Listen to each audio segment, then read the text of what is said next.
వాక్యం చదవడం వల్ల జ్ఞానం పెరుగుతుంది. చదువుని వాడికి వివరణ వస్తుంది, పరిశుద్ధ జ్ఞానం తెలుస్తుంది, దేవుని విలువ తెలుస్తుంది, ఆయనలో ఉన్న శక్తి తెలుస్తుంది. ఎవరికి తెలుస్తుంది? వాక్యం చదువు వారికి, వాక్యాన్ని విలువ వారికి తెలుస్తుంది. అదే దీనికి అర్థము.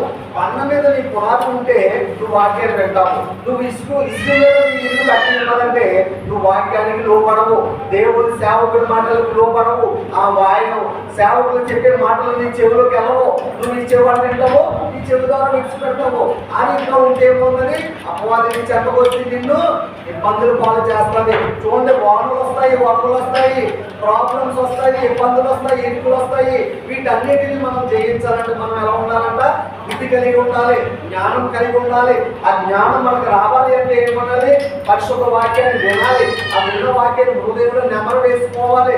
మనం ఎప్పుడైతే వాక్యాన్ని నెమరు వేసుకుంటామో మన జీవితాలు వెలుగుమయమవుతాయి. ఆయన వెలుగై ఉన్నాడు.